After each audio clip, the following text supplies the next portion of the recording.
Vous l'avez vu sur People 24, la nouvelle chaîne de l'information et du divertissement. Au quotidien, qu'est-ce que vous faites, vous, pour vous sentir bien dans votre peau? Et j'aimerais bien, vous aussi, chers amis téléspectateurs, que vous nous donniez comme ça des conseils. Vous voyez, vous avez ce hashtag People24, n'hésitez pas à réagir. Je vais faire un petit peu un tour de table. Mademoiselle, vous, au quotidien, qu'est-ce que vous faites pour aller mieux et pour vous sentir bien dans votre peau, dans cet environnement un peu anxiogène qu'on a? Je pense que le bien-être est très subjectif, mais moi, en ce qui me concerne, je dirais que c'est plutôt tout ce qui est sport. Mhm. Je trouve que c'est très important de s'entretenir physiquement, pas que pour l'esthétique, mais aussi pour soi et sa santé physique. Et après, je pense surtout s'aérer, voir des amis, voir sa famille, pas se concentrer que sur un univers professionnel, même si c'est très important. Il faut savoir faire des pauses et je pense que c'est ça surtout le bien-être, c'est s'accorder du temps aussi pour soi. D'accord, merci beaucoup de ce propos.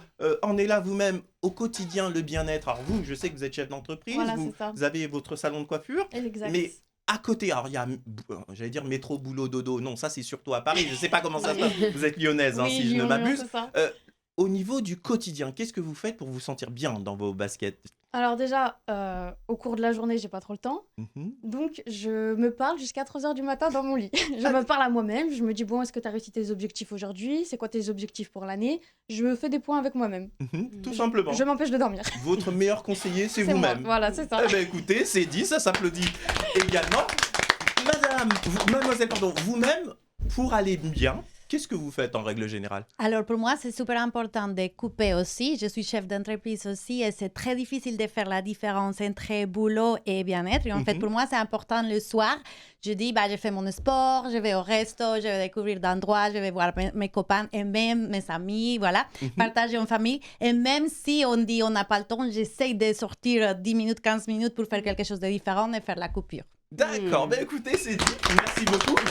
Et vous, mademoiselle, pour aller bien au quotidien, c'est quoi j'allais dire, l'astuce ou quel conseil vous pourriez donner aux téléspectateurs? Alors moi, j'applique le conseil que je donne à mes coachés. Je suis coach professionnel certifié, donc j'accompagne les gens dans leur vie. Ah, en fait, aujourd'hui, on a plein de coachs, si j'ai bien compris. D'accord, très bien. On est là Je pour vous en prie. on a le bon thème aujourd'hui. Et ce que je fais, c'est que je fais beaucoup de journaling. Journaling, c'est tout simplement avoir un journal et prendre le temps le matin ou en soirée d'écrire ses ressentis et sa journée. Vu qu'on est dans un monde hyper connecté, on est toujours en train de faire. À un moment, il faut s'arrêter, se poser et faire face à soi-même. Écoutez, en tous les cas, c'est dit.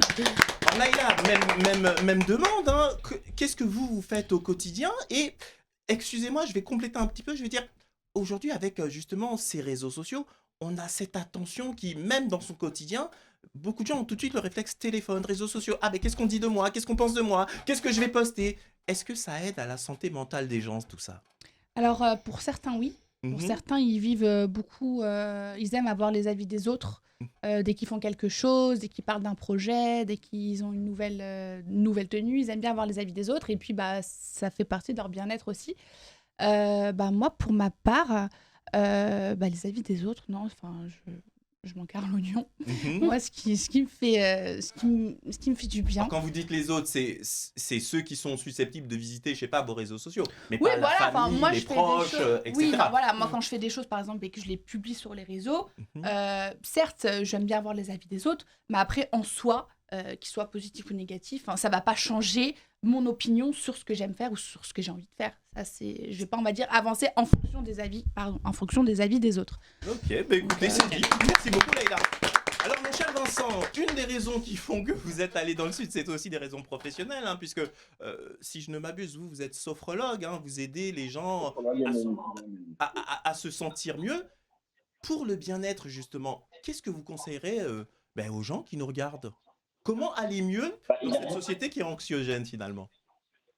Déjà, il y a plein d'astuces. Toutes les filles, enfin les filles, ce qu'elles ont dit sur votre plateau, il y a le sport, rencontrer des amis. Déjà, ça, ce sont des outils et des clés qu'on peut utiliser assez régulièrement. On peut méditer aussi également. On peut améliorer sa santé.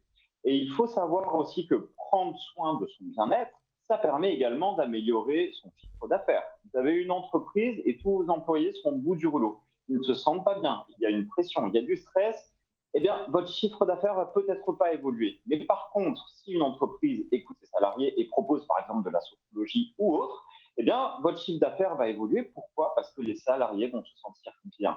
Et ça, c'est important de le souligner. Le bien-être, c'est important pour tout. C'est important pour votre santé, pour votre vie. C'est important pour vaincre l'angoisse, le stress ou peut-être des problèmes que vous avez dans la vie et vous n'avez pas la solution, il y a vraiment différentes méthodes pour voilà, acquérir ce bien-être, mais il est important de le prendre, puisque sinon, vous allez voir que vous n'allez pas forcément bien évoluer dans la vie. Et voilà, c'est ce que, en tout cas, je dis à ma clientèle, quand je viens dans mon cabinet, c'est que la sophrologie et le humanisme, c'est d'abord de penser à soi, de prendre conscience qu'il y a des choses qui doivent changer, ça c'est important, et après ça, une fois qu'on a des outils et qu'on les applique, eh bien, ce bien-être arrive. Mais maintenant, il faut prendre conscience qu'on a besoin d'un bien-être. C'est-à-dire que vous avez des personnes, comme par exemple sur Paris, qui vont partir dans le métro, ils n'auront pas dormi, ils seront stressés, et puis ça va être ça tout le temps. Métro, boulot, dodo, et puis je ne prends pas conscience que j'ai besoin de ce bien-être. Et c'est pour ça que c'est important également d'avoir des amis, de la famille qui vous disent « Stop, maintenant, prends soin de toi, et vas-y, pense à toi, et va voir des amis, prends-toi un verre ou va faire du sport, tu verras, ton bien-être sera meilleur et tu seras mieux dans ta tête. » Ok, mon cher Vincent, on vous applaudit. Merci beaucoup, Vincent, de cette approche.